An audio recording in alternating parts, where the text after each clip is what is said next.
Welcome to the Bad Boss Brief, a strategic guide on how to not be an asshole at work. We'll tell you about bad bosses, how they can be handled, how to tell if you happen to be one.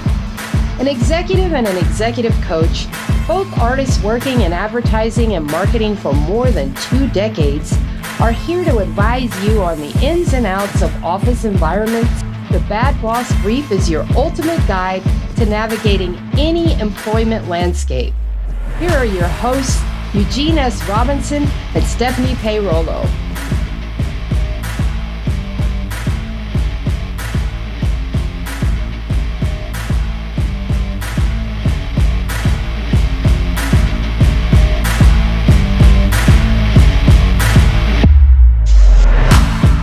Welcome to the Bad Boss Brief. I'm Stephanie Peirolo. And I'm Eugene S. Robinson.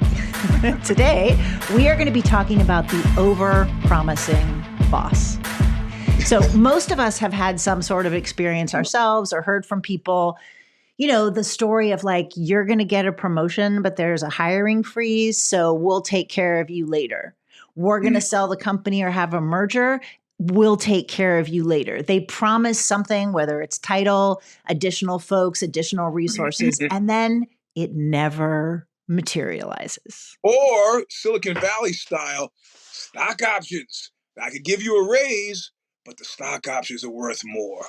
Right. And the magical castles that you're building with that. And this was actually something that was sent in to us by a guy named Greg, who said we could use his real name and the name of one of the companies in question. And Greg was working at a privately owned software company. This was a number of years ago. That was a software company. And the guy that owned the company couldn't write any code. So he hired a bunch of people to write code, software for oil companies. And they were doing really well. The owner of the company was able to buy a vacation home. He had a Porsche, but he stopped giving out raises because he said he was shopping the company and that it would all come out when the sale happened, right? Everybody would be rewarded for their efforts. So he sells the company to Halliburton, known for deep pockets, and says to the people that work for him, it's a very small group, that the sale was for over $50 million. So they wait, and Greg is surprised to find that he is being offered a job at Halliburton for exactly the same amount of money. So there's no earnout, there's no bump. That traditionally happens when there's an acquisition, none of that. And $90,000 in cash and stock to be vested over a number of years. Now, $90,000 to most people is going to be a significant amount of money, right? Even if you have to wait for it. But if you are one of a small group of engineers that has written a bunch of software code that has allowed your boss to make $50 million, being tipped less than you would tip the DoorDash driver, like 1% for your efforts, seemed to Greg to be woefully inadequate, especially because when the raises stopped a couple of years before the sale, he could have gone to another company and made significantly more money because of his skills. So what do you think about that? Is he just kvetching because he felt like he should get more, or should the boss with the Porsche have forked over a larger percentage of the profits? Well, there are two things here, right? I'm going to give you 3 words that might make it clear to everybody listening. John D. Rockefeller, who routinely robbed his children as they were being raised because he wanted to clue them into the ways of business. He says, "Hey, tell you what, how about I give you $5 and you mow the lawn?" Kids would run out and mow the lawn and come back with the $5. I said, "How about I give you?" That was the beginning of the negotiation. I didn't say I was going to give you. So, lesson well learned for a 7-year-old at that point, and then he advanced to, did you get it in writing? If you didn't get it in writing, I can't help you. I mean, so this is the way he sharpened his, his kids against a future of poverty. And I think, there's what people should do and there's what people do. So it's incumbent on you to protect yourself, to make sure this doesn't happen. And there's a side of me that says, woe betide to you who doesn't do the due diligence. If you're walking around expecting people just to be nice to you because that's what they should do, that's not business. And that's certainly not business in America, Well, and I think there's 2 buckets, right? So one of the buckets where I think it's easiest to get things in writing is that scenario where somebody offers you a promotion Right. gives you additional job responsibilities, but says there's a hiring freeze. We can't give you a raise till the next cycle. We can't give you a title bump, but it'll all come out in the wash. That's a circumstance where I think it's certainly advisable and actually pretty easy to say, okay, let's go ahead and get that in writing. Is that raise going to be retroactive when it shows up? Right. And to really solidify that. And I think that's easier because even though people might, like not want to give you that, it's like negotiating for a job. There's an acceptance that, you're not stupid, right? This is not your first rodeo. I think the challenge is when you're talking about the purchase option, right? So I've been through this a couple of times in my career, and it was working for companies that were privately owned, but didn't offer equity. So they didn't have stock options. There was no percentage of. It was this same idea, and it's very paternalistic. And I've heard it a number of times. We'll take care of you when there's a sale. Yeah. It's like, I don't need a pat on the head. I need something written down. And I think that's where it's harder because there isn't a mechanism like there is with a raise or HR or sending an email. There isn't a mechanism to quantify what you would actually make when there was a sale. And a lot of times those sales do have something that's coming from the seller, like an earn out or something along those lines. It's interesting. Before, one of the last places I did business in overseas was Italy, both Italy and Poland. And the advice I got from people who knew in playing both of those countries is if something happens strange with your money and you're tempted to reach into your pocket and pull out your contract to say, look, this is what's in the contract. You need to know in both Poland and Italy, this will be a totally failed stratagem. It will never work. And I go, okay, so what do I do if we're at loggerheads over something? The guy said, you put the paper aside, you look them in the eye and say, I thought we were friends. He goes, they will start crying and immediately give you what you want because you're talking about the nature of a relationship between two individuals in which word is bond and there's an expectation that like family or friends or loved ones that you're going to do the right thing. The piece of paper, insignificant. So it was an interesting lesson. And of course, as luck would have it, I did have the occasion to have that moment where I wanted to go to the contract. And I was like, look, I thought you were going to take care of me. And the guy completely folded. I got the money. So we should give the proviso should be the advice that we're giving now is U.S. bound. Yes. It will not work. Asking somebody in Italy, in France, even look at the contract. It's just it's never. I want it in writing. It's just never going to work over there. Well, but I think one thing that's interesting is that's actually I think that in the United States, it's the flip of that. There's a lot of language about, I'm going to take care of you. I value you. My word is my bond until they cut the legs out from underneath you when the deal actually happens. And I think part of this is there's this challenge of perception, right? So like to use the example that Greg sent in, you've got an owner who thinks, I'm giving these people $90,000. That's a huge chunk of change. They should be thanking me, right? And what he's not seeing, which is the recipient's point of view, which was, okay, first of all, you're not giving me $90,000. You're giving me the opportunity to earn stock and cash that may be worth $90,000, offset against the loss that I already had by staying at this job. I'm netting, I don't know what, maybe $40,000, $50,000 when I could have made probably that much more had I gone to another company. And so I think that's part of it. And it again comes from this very paternalistic sense of I'll take care of you when they have absolutely no intention of taking care of you. It's like when women used to get paid less than men and the excuse was, well, like, you're not supporting a family. Why should I pay you the same as this guy who has a family of 3 to feed? Yeah. That was really the rationale. And I feel like it's the same thing now with these people who are selling companies of like, well, I mean, I fill in the blank. Well, you used an interesting word there. I like used to. What do you mean used to? As far as I know, women are still getting paid less than men. So, I mean, but at least there's not from what I read, But there's not the excuse, right? Now there's no place to hide. If they're paying me less than a man who's doing the same job, then it's inequity, it's actionable, it can be a problem. It used to be that was the sort of that was the excuse for it. It was Right. like, of course I'm paying you less because you're not running a household, with the assumption that Yeah. there were no women running households, which we know is completely false. But I do think it's interesting. It's like, I do feel like there is a similar gloss on the Mhm. way that people treat their employees now.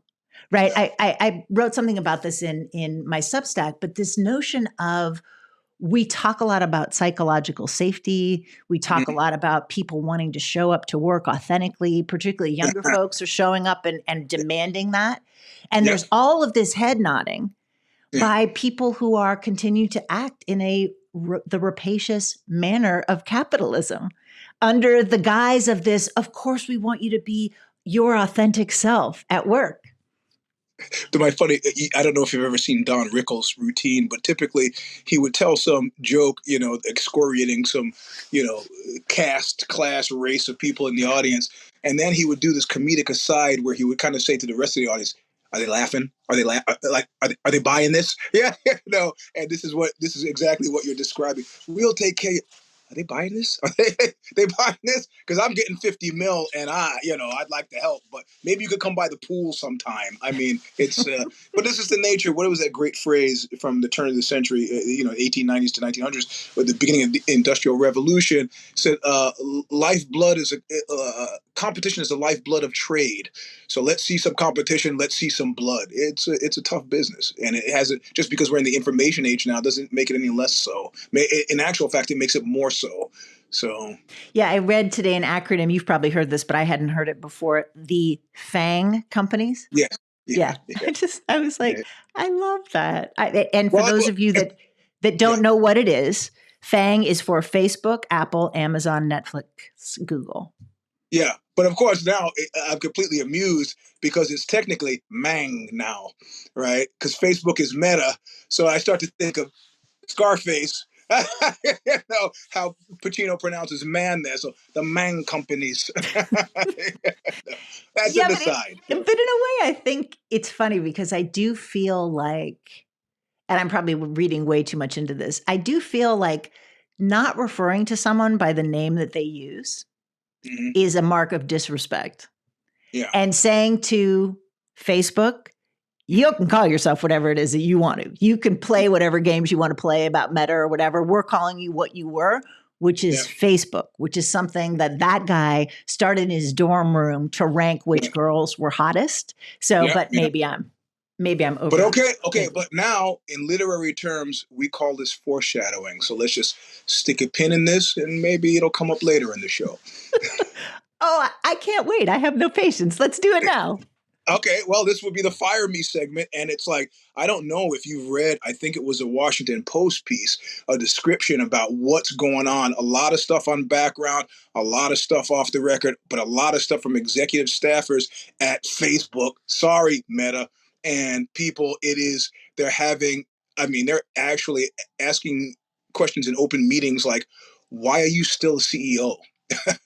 I mean, they're asking Zuckerberg. I mean, people are not playing. They sold this fantasy, the Facebook fantasy, so heavily that people feel majorly disenchanted, disenfranchised, and angry. And we're not talking about the people who've been laid off. We're talking about the people who are still there.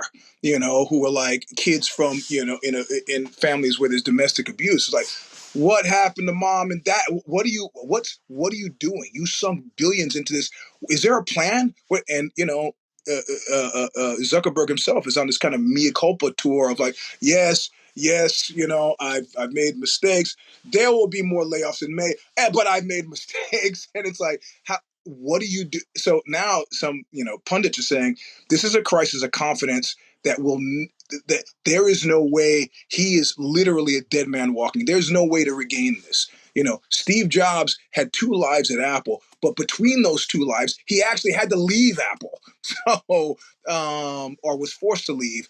So Zuckerberg, who uses Jobs as his North Star, has got a real problem on his hands. And Fire Me. This is a perfect. Either those people were needed and necessary, and therefore should not have been let go that easily, or you were on a flyer, not paying attention to business, and made a mistake. from which you will never, the sense of family, and this is a premier place to work, all that stuff, the fantasy is gone, gone, gone, gone. I'm working with people who work there, and they're like, you got any jobs? And their jobs are safe. They do not want to be there anymore. It's a rudderless, directionless, it's like the Pequod, ship of doom.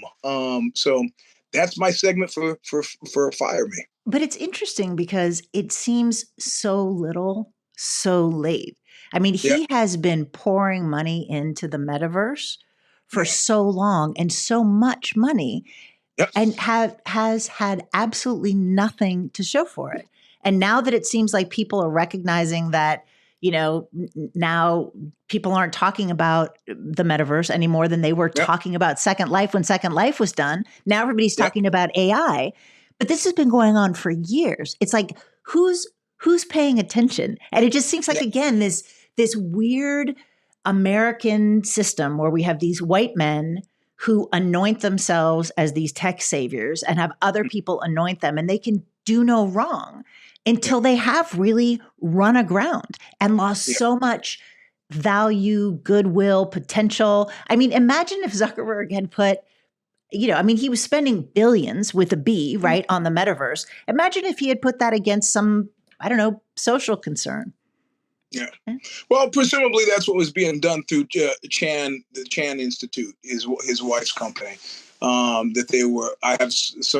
have another spy who works there, and supposedly they were involved in good works. Supposedly, I don't know. I consider when I hear somebody with that much money doing good works, I think tax write-off. So who knows?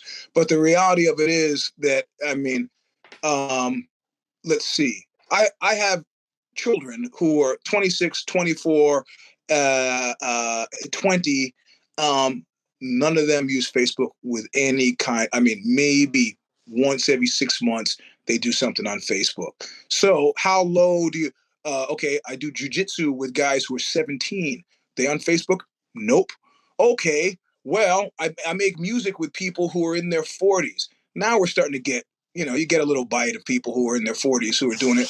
But, the numbers these are not numbers that advertisers are going to pay billions of dollars for. It's just, it's a garbage scow.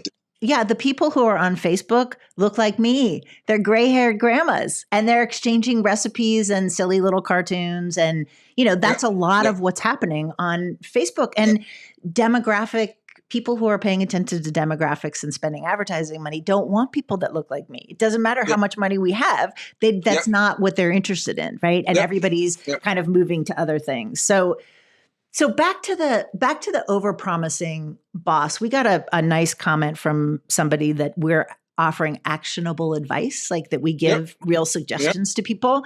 And I was thinking about, what is the suggestion for the overpromising boss, right? Aside from what we talked about earlier, that if you're given, a new job promotion or responsibilities, get it in writing. But as far as the sale thing, what I was thinking about was, so this is what happened to me. I was working at an advertising agency. I was in charge of revenue, as I usually was when I worked at ad agencies. And the owner said, we want to sell the company in the next 3 to 4 years. And okay, so I sat down with the CFO and we did the projections. And then in order to get to a saleable benchmark, we needed to have a growth plan that looked like a hockey stick. It went way up really quickly. Right. And I said, okay, I think we can do that. Here's how we're going to do it, right? As the person in charge of growth and revenue, here's my plan to get you there in, 3 to 4 years. Oh, and by the way, to implement this, you're going to have to give me a piece of the action. I said this to them. Okay. I don't remember what it was, but it was modest. And they flat out refused. And so I said, okay, well, I'm going to be leaving now. So I left. Within 3 to 4 years, they didn't get bought. They went out of business. Right. And I think it's interesting because I remember, but the thing is, if I was giving advice to someone in my position, I would love the advice to be something else besides you have to leave and go find another job. Especially in a market like today, which is challenging, right? I mean, we don't all have the opportunity to just say, I'm done, I'm washing my hands and walking away. So I realize that's not ideal. I think what's challenging to me is, so a really long time ago, when I was working in advertising sales, I had a boss who was not as good with numbers as I was. And she said to me, okay, help me set your what your financial goal is for the year. So I, of course, not being dumb and being paid mostly on commission, said, I think I can make this much. And I kind of under delivered, thought, I think I could do better than that. She said, okay, fine. And then they had one of those like multi-tiered plans, right? Like if you made your revenue goal, you got X. If you made this much more, this much more, this much more. Right. So we had a better year than we thought. It started in January. By February, I had made my goal for the year. And I just kept making money. And in July, she wanted to fire me because she was like, I'm going to have to pay you so much for your bonuses that it's going to make everybody else mad. And I was like, okay, well, and of course, salesperson hubris, I'm like young and cocky. I said, well, considering that I'm making more for the company than the 6 of them combined, I'm not particularly concerned about the fact that I'm going to be making more. Didn't dissuade her. What I finally said was, you're giving me, and I think at that point it was like 7 or 8 or 9%. It was a pretty big percentage. And I said, even if you're giving me 10%, you keep 90. You keep 90. So why do you want to get rid of me? Because, and it's again, and I did end up leaving, right? I did end up leaving because I was making too much money. And I think this is kind of what's at the crux of this entire episode, is this weird perception of money and who gets it and what it's worth. It's almost like economic dysmorphia, right? When people have body dysmorphia and they can't accurately perceive what their weight or size or strength is, it's almost the same thing. That the simple math to me, which was to that boss, you get 90%, I get 10, or to whoever's selling the company, I can help you make the money and you'll still get 90%. They're not able to see that. What is that about? Yeah, right. Yeah, I don't know. No, it's a weird kind of business myopia, because when you brace these people, they'll typically say business as though it were some passionless, playground of objectivity, when it's never been that. It's never been that. I mean, it always cracks me up if you read the history of it. When at one point, Steve Wozniak, the co-founder of Apple, realized that in one of the early deals that Apple had signed with Compaq or maybe Microsoft, he finally got around to looking at the paperwork and saw that Jobs had robbed him, but like not of any significant amount, like that would have made it was just like an arbitrary robbery. Like you could understand, like if somebody robbed me of $10 million, you could look, the money was just too much for the guy. He broke under the pressure. He had a moment of weakness, but it was like, why would you rob me of $80,000? Like, why would you? You're already worth millions. Why $80,000? And it's the middle class in me that lets me say, well, it's only $80,000, because if you talk to any of the billionaires I know, they never use that word only $80,000. No, only for them. It's $80,000. That's significant money for them, even if they've got billions. So yeah, it's a weird deal. Who gets what and why, Well, and I think too, to me, there's this idea of like, we have these sort of foundational narratives that we work with, right? And it's the foundational corporate narratives. And I find myself, the older that I get, the more I'm looking at them and thinking, who actually, you're buying this? You're really believing this? Looking at people who, and a lot of this is, I follow Trisha Hersey, who has written about rest as a revolution. And she's talking about it very specifically as a Black woman, looking at rest as reparations. It's very complex, right? It's not just like, go take a nap. But what's interesting is that in reading her content, I feel like I'm starting to question what I have been sold as a bill of goods, right? That I genuinely believe that if I worked 50, 60 hours a week as a single mom raising 2 kids in my 30s and 40s, I would be able to reap the rewards later. Yeah. And I'm not suggesting that I don't have any rewards, but I'm working pretty hard compared to my white male peers who did the same thing that I did.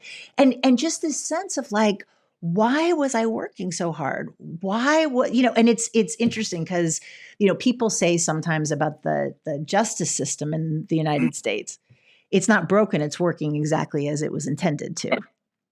I tell you what happened once. My first job out of college, I was meeting with the HR woman that loved me, so this was not that kind of an issue.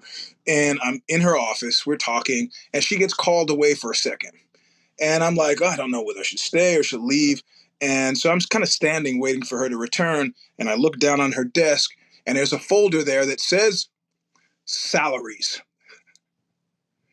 And this is like an Adam and Eve moment with the apple. Like, I know I shouldn't look, but I can't help myself. Hey, she left me in the office. She didn't bother putting it away. Maybe on a certain level, I could assume that this is something that she wanted me to see. So I grab the folder, I open it, and I read the first page, and I realize I've made a terrible, terrible mistake because nothing I find out by looking at that paper is actionable for me. I can't bring it up. I can't say anything. And now I'm just resentful.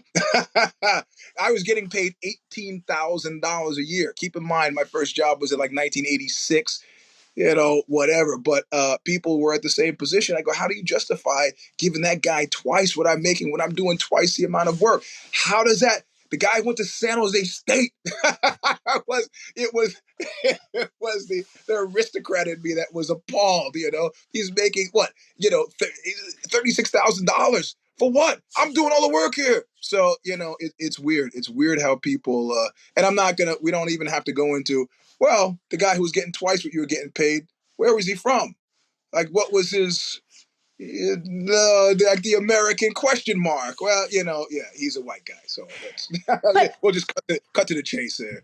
But I think if I'm looking at these kind of pillars of work culture and questioning them, one of the pillars of work culture that has fallen or is falling is you can't talk about your salary.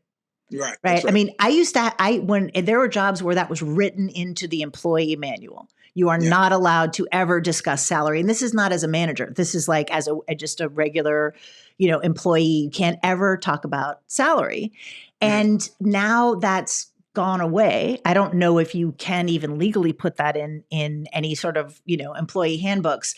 But I remember doing a talk about negotiation. This was in 2017, so a few years ago, right? And I was talking about negotiation. I was talking about negotiation for salary. And I said, y'all need to start talking to each other about how much you make.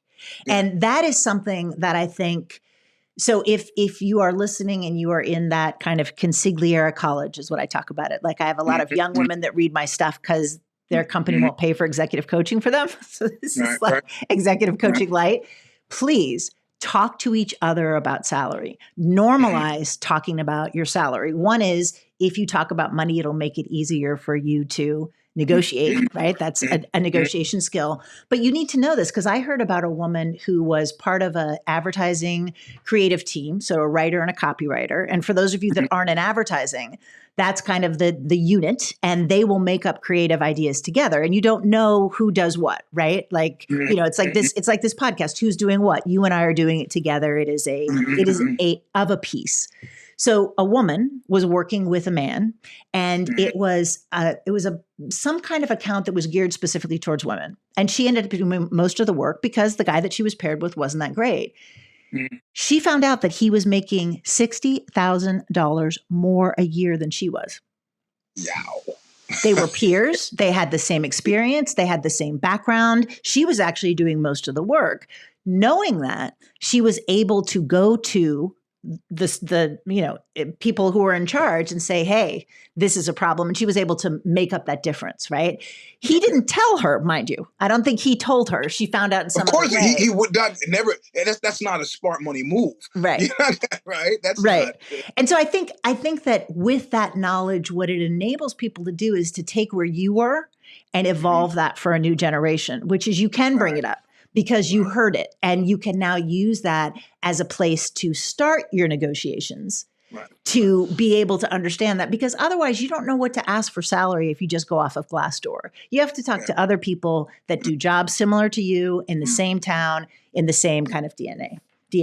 So yeah. So now, I'm sorry. This is the Columbo in me wants this one thing you brought up, and what company does Greg work at? He does. He said you could mention one. So he said I can mention Halliburton, the company. Yeah, the Halliburton was the one that bought the company where he previously worked. He didn't say the name of the company where he previously worked, No. although I could say it, but I don't want to, whatever. No. I got you. Halliburton's good enough. So. Yes. But what I wanted to mention, since we're almost at time, is I don't know what our next episode is going to be. So I would like you all to be like Greg. Send us some ideas about what you would like to hear. We are, as always, at WTF at Bad Boss Brief, WTF at badbossbrief.com. I will personally read that. Give us some suggestions. And the other thing we are asking you to do is to ask us questions that you would like us to answer in a quieter venue. We're going to start a new segment that's called Sub Rosa. It'll start in a little while. It's not right next time, but it will be soon, where you ask a question that's going to end up being behind a paywall. So it's going to be the small group of, I know there's a small group of people that listen to what it is that we say. We love you. Yeah. We appreciate you. You will now have an opportunity to get us to give you advice. It is Sub Rosa. It is secret. Anything you want to say about that, Eugene? Yeah, this is the private time. This is the time when we're walking out of a seminar. You run up to us and go, "Hey, can I talk to you for a second?" And this is our sidebar offering. So it is not for general interest. You can be frank in a way that maybe you wouldn't if you were writing to the main show, because your bosses are probably not going to go behind the paywall. So we will be aggressively honest and direct with you, and that is worth the money that you'll spend for it. So absolutely. All right. Thanks very much, everybody, and we'll see you next time. Bye. Adios. Thank you for listening to the Bad Boss Brief with your hosts Eugene S. Robinson and Stephanie Peirolo. You can check out more of their work by visiting consigliera.substack.com. That is consigliera.substack.com for Stephanie, and EugeneSRobinson.substack.com for Eugene. You can also find Eugene at Mr. Sleep 3, that's the number 3, on Instagram. Send us your questions or comments to WTF@badbossbrief.com, and be sure to join us right here on your favorite podcast platform for more insights every other week. Until next time, don't be an asshole at work.